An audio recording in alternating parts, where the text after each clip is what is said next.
Dzień dobry. Dzisiaj na tym stole pustka, dlatego że opowiem Wam o 3 narzędziach, może w niektórych wypadkach grupach narzędzi, które właśnie tutaj, w moim domowym warsztacie nie mają absolutnie żadnego sensu i uważam, że w Waszych prywatnych, domowych, na Wasze potrzeby warsztacikach sensu mieć nie będą, ale w serwisowym zapleczu warto je mieć, bo ratują niejednokrotnie sytuację, ułatwiają pracę, no i pozwalają zarabiać więcej i oszczędzać na pewnych kwestiach. Zaczynajmy. A wszystkich stałych widzów zachęcam do oglądania do samego końca, dlatego że będą dzisiaj małe ogłoszenia. Na miejscu 3 grupą takich narzędzi wszystkie narzynki, gwintowniki i frezy. To jest specyficzna grupa, której w domu nie opłaca się mieć, bo przykładowo narzędzie, które konkretnie teraz mam na myśli, czyli gwintownik do ramion korb. Coś, co w domowym zapleczu sensu nie ma żadnego, ale w serwisie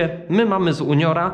Są różne marki w różnych cenach, ale taki zestaw z Uniora z 20 reparaturkami po 10 na lewą i prawą stronę kosztuje około 900 zł, niecałe 900. Jeśli bierzecie na serwis, to wiadomo, ta cena netto jest jeszcze korzystniejsza i jest to coś, co opłaca się absolutnie, bo mamy wygodne w użyciu, porządne narzędzie, które zakładając taką reparaturkę, że robimy po 60 zł, chociaż my zwykle robiliśmy około 80 zł, opłaca się absolutnie, bo zrobicie sobie po 60 zł, 10 lewych, 10 prawych, 20 reparaturek, macie 1200 zł i po takim jednym secie 20 reparaturek i odliczeniu podatku i tak dalej wychodzicie z takim narzędziem na zero. Jeśli bierzecie po 80, to już po pierwszym secie, który dostajecie fabrycznie z pudełkiem, już jesteście na plus, więc opłaca się to zdecydowanie i jeśli macie wątpliwości, czy robienie takiej reparaturki za 80 zł ma w ogóle jakiś sens, to popatrzcie na to w ten sposób. Jeśli ktoś ma korbę, właściwie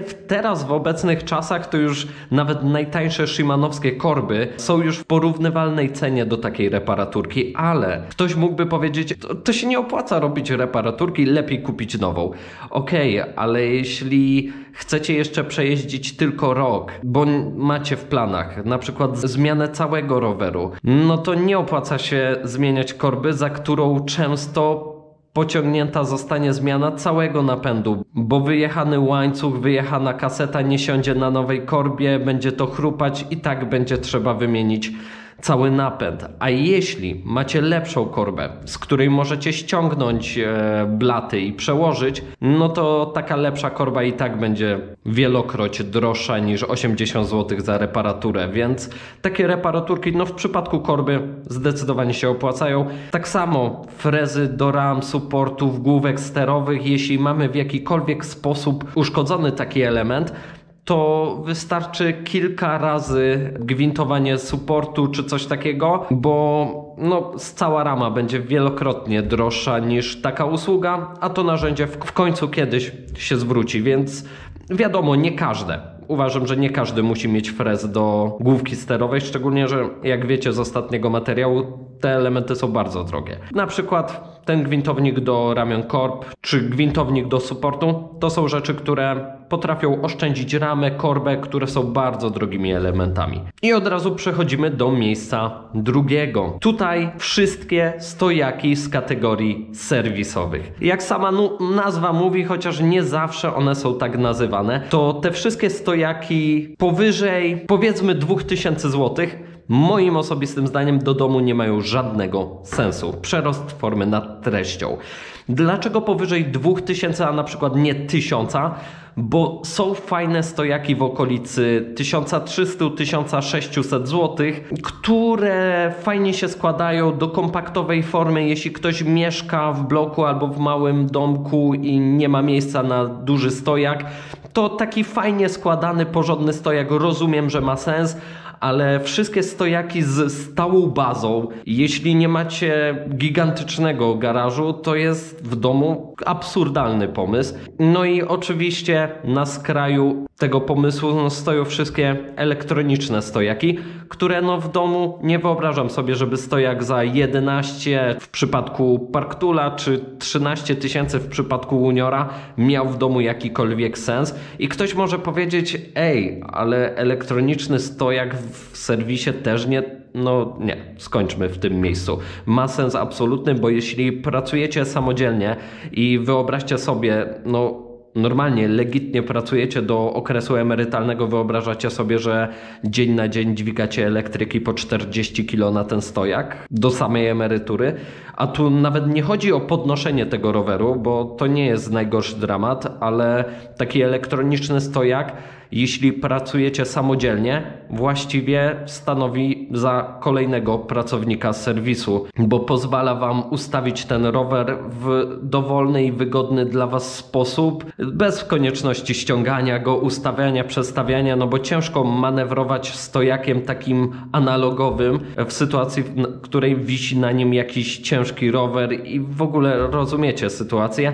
Nie będę z Wami dyskutował, elektroniczny stojak jest drogi, ale znam opinię osób, które po prostu korzystają i są mega zadowolone i polecają i w pełni zgadzam się z tą argumentacją. Jeśli chcecie, to o takim elektronicznym stojaku na pewno sobie jeszcze wspomnimy przy okazji wizyty u Mariusza w serwisie, ale to pieśń przyszłości i przechodzimy od razu do miejsca pierwszego. I jest to właściwie konkretne narzędzie, choć też stanowi pewną taką bardzo, bardzo wąską grupę, czyli walcarka do gwintów szprych i ona jako bardzo wąziutka grupka w serwisie ma absolutny sens. Przekalkulujcie to w ten sposób.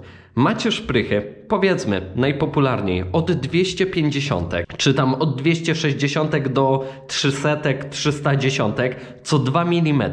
Ileż tych szprych jest? Z każdej tej grupy wielkościowej pasowałoby mieć po kilkadziesiąt szprych. To jest gigantyczny magazyn, w którym topicie pieniądze i nie do końca wiadomo, kiedy one się zwrócą, bo być może ktoś po tę konkretną długość szprych nie przyjdzie przez 3 lata, nie? A jak macie walcarkę i tutaj wiem, te walcarki takie super fajne z Cyklusa czy innych takich mega serwisowych marek, to są koszty rzędu 5000 euro.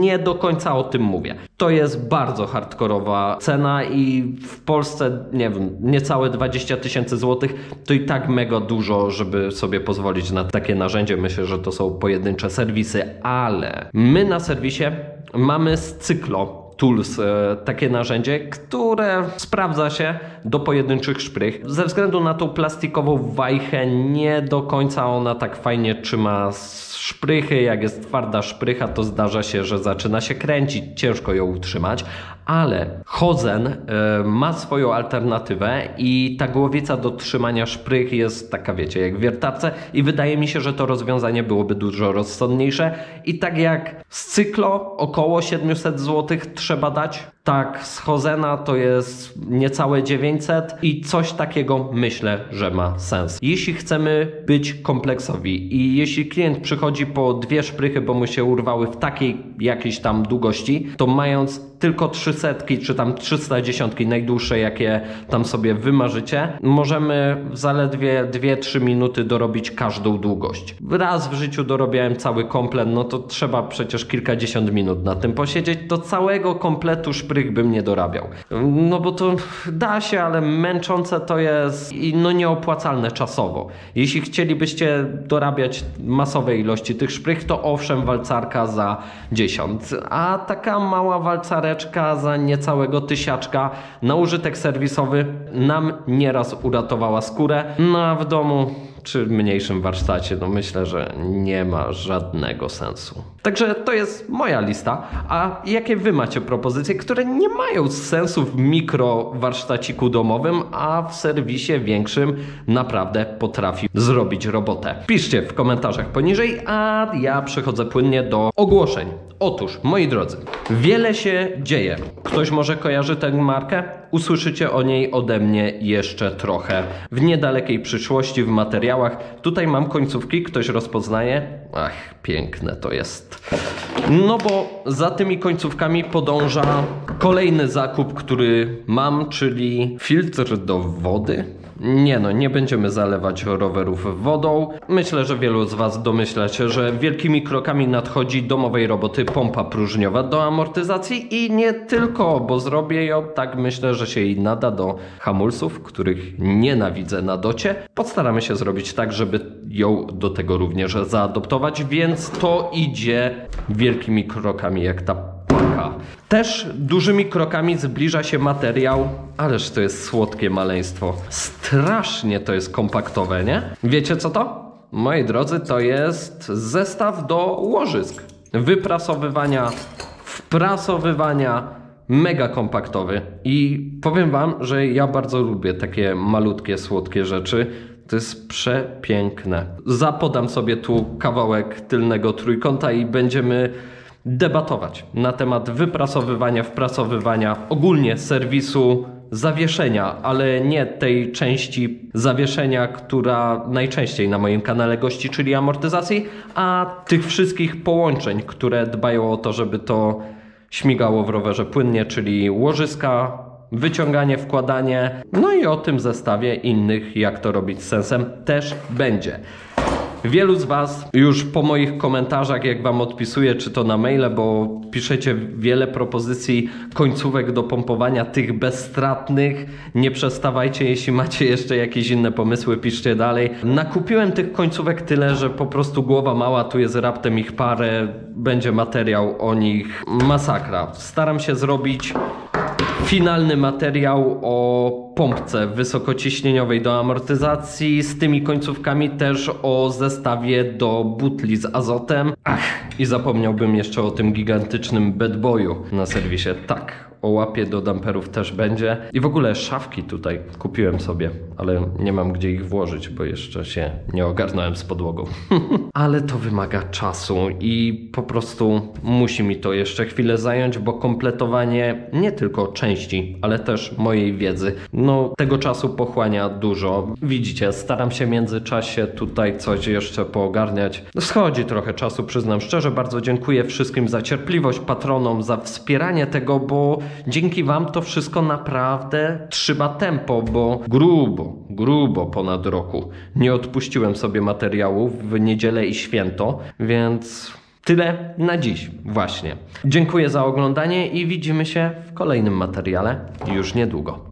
A jeśli chcecie troszkę więcej, to zapraszam na inne media społecznościowe i tak, tam też zacznę wrzucać i rozwiążemy wszystkie konkursy, które Wam obiecałem. Tylko z tak prozaicznego powodu, że nie zdążyłem przeczytać wszystkich komentarzy, a jeśli jest jakiś konkurs, to chciałbym, żeby wszyscy, którzy napisali komentarz, mieli szanse takie same na wygranie. To jeszcze chwilkę na rozwiązanie obiecanych konkursów. Musicie poczekać. Trzymajcie się, cześć!